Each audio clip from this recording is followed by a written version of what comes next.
So check it out. Being able to arrange a beat in a way that keeps listeners engaged and interested the whole way through is a skill I feel all producers must possess. So in this video, I'm going to be showing you guys how to turn something like a 4 to 8 bar loop into a 2-minute beat.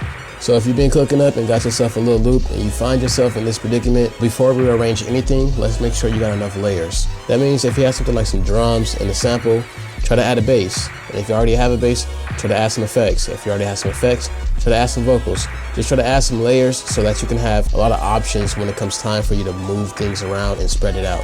Once you have enough layers though, and you have something like this, you can go ahead and highlight all your clips and drag it over to clip view by pressing tab. Now, as you can see, I already have some clips right here, but we're just gonna go ahead and drag it onto an empty spot. And now we have all our clips. Some clips might place where they're not supposed to. We'll just drag into this correct box and we'll be golden. But once you have your clips on this screen, that's when you can start arranging things and getting a little bit more organized. So let's go ahead and delete all these clips up here besides the vocals and the Rhodes, because those aren't loops. And we're gonna go ahead and drag our drums up. We're gonna drag all this stuff up to the first clip. So now once I have all my clips organized, this is how I think of it. I like to think of the top clip, the most top clip being the beginning of the song. And as we get lower and lower and lower, that's us getting deeper into the song or into the beat. So I usually don't go, that far. I usually do about 4 different variations, and that's usually enough for a beat. So let's get these vocals out the way because they will be in our way later. So we'll drag them down there. We shouldn't have any extra clips reaching down there. And now this is where you start organizing stuff, okay? So what do you want to play in the intro? That's when you want to figure that out. You can do something like drums. You can do drums with no kick drum. You can do drums with no snare. You can do chords, or you can do the sample. Whatever you have, you choose. So for this beat, we're gonna do just drums. So we're gonna go ahead and select everything besides the drums and drag down. So now this is gonna be our intro. Let's make sure that none of the clips on this screen play by pressing this little stop button. Otherwise, these will play in the background and you wouldn't know how to stop it. So let's go ahead and listen to our intro. All right, that sounds good. And I can add to this by simply playing another clip. All right, so that first clip sounds good. I want to transition into something different every 4 bars. That's kind of what I'm thinking. All right, so that's how I keep it interesting and keep people kind of guessing. So let's go ahead and drag everything else down. And now we can see that we have an intro, and then we have a nice little loop going on. And now let's see what else we can add to build onto that. So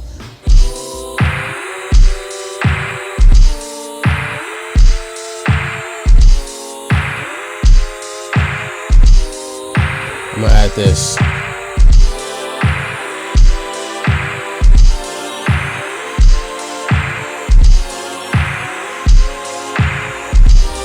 Okay, so keep on building up, and after about a maximum of 4 different variations, you want to eventually create a climax for the beat or a change up, whatever it is that you want people to feel like, it was worth listening for. So that's when you will add the climax. So I'm going to go ahead, and this is when everything's going to be playing. And of course you want to make it sound good. You want to lead into it really good, but this is just the skeleton of the beat. This is the bare bones. All right. Okay, so I made myself a little climax here, and I have most of the layers playing. I couldn't really play the guitar and the Rhodes all at the same time. I felt like it just kind of got cluttered, so I just left out those layers, and we can add them later. So this is how it sounds.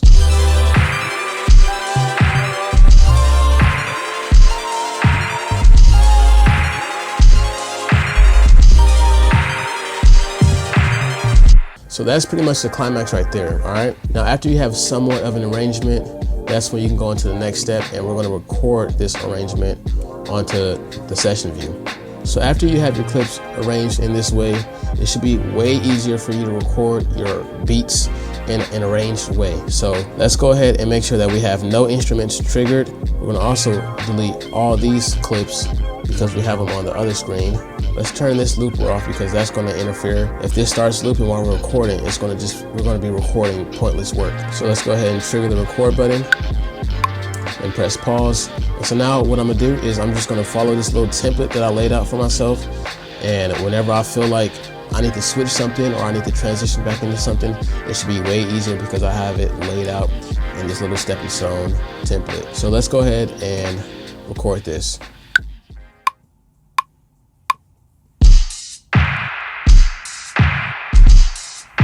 We're gonna do the drums first. Make sure it's recording on this screen. It's looking good.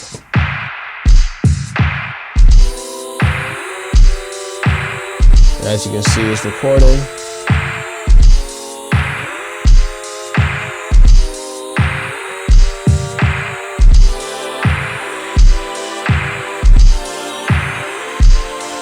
Alright, so I ended up recording about 45 seconds, and I just wanted to stop just to show you guys that you don't have to record the whole beat in one sitting. I made a little mistake while I was recording, so I just want to fix that right there and make sure everything's looking good, and we can continue right where we left off. So this should be where the climax starts, and I'm going to just go ahead and record that.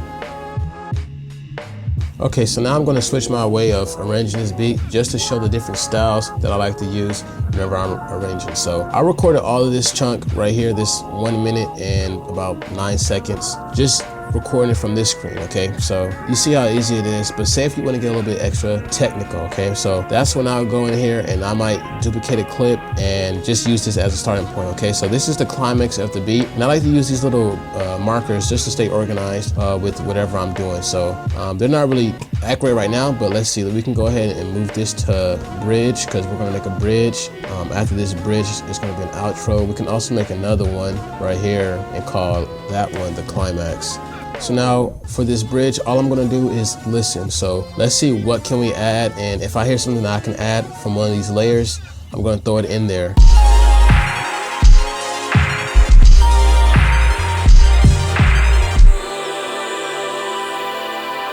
Let me grab this guitar.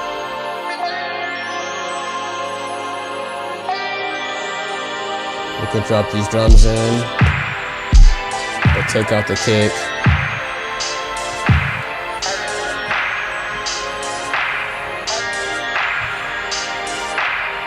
Now I'm gonna take a break right here. We got a good 8 bars recorded right here. I can already hear in my head how I want the beat to go. So after you have this much set up, you should be able to kind of map it out in your head after a while. It's real easy because you can kind of figure out what you like, what you don't like, what sounds good, what doesn't.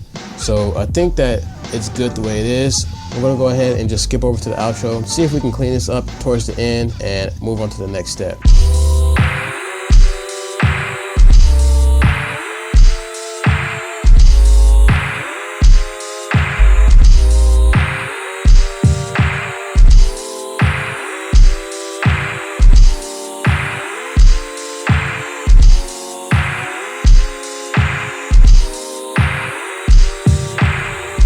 Alright, so we pretty much have the skeleton of the beat. I showed you 2 different ways that you can record your beats onto this arrangement view, but now that I've shown you guys that, let me show you guys how I add salt to it. So say if you want to add mute outs. So what I like to do whenever I add mute outs is over here on Ableton, if you can't see your automations tabs, go ahead and click this keyboard and click A on your actual keyboard on your computer, and on mixer, select speaker on. So now you can input the mute out yourself if you want. You can change the grid level and add the mute out to wherever you see it, needs it. Or you can do it live while you're listening. So let me show you how to do it live while you're listening. Just hit record and then hit the automation. I might want to do it on some other.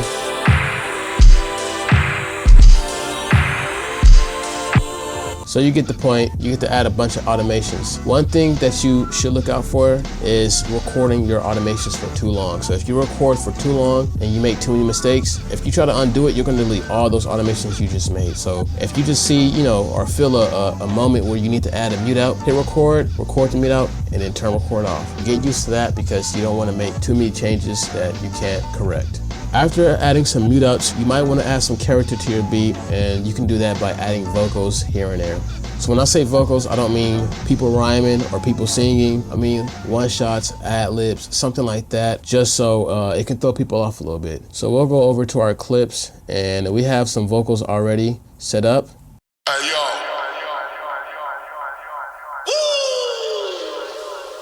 So we got some vocals right there, as you can see, and we're just gonna drop them in little spots that we feel like, they're appropriate. So let's see, we might be able to add it on a mute out. Let's see on one of these mute outs where I turned off the drums.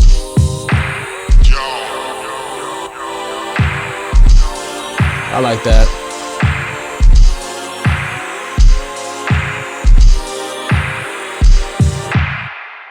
And we can add check it right here.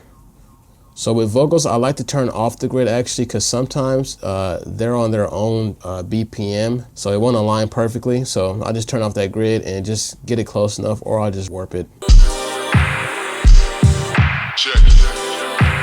After adding some vocals, you might want to add some effects to your sounds or to your vocals themselves. So some effects I like to use on my vocals are reverb and delay. Delay, it just really adds a lot of atmosphere to the vocals. And if you record these freeze automations live, you can get some crazy effects. So let me show you that. Check. I'm gonna hit freeze and change.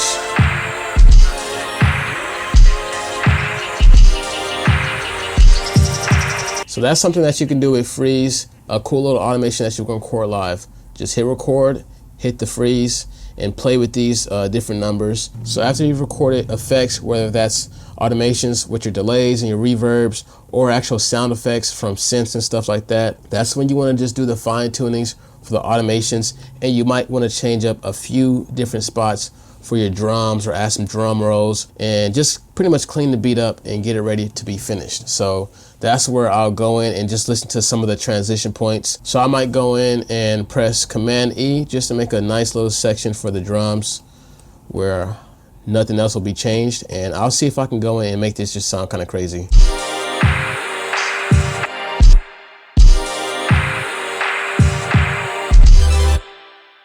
We can also add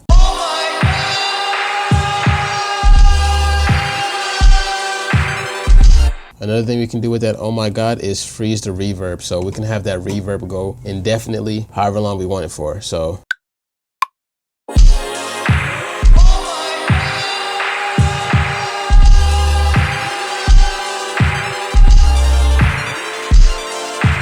I probably held it a little bit too long, but it's good to know that you can do something like that here on Ableton. So that's going to do it for this video. If you guys like this beat, it's called Damaged Goods.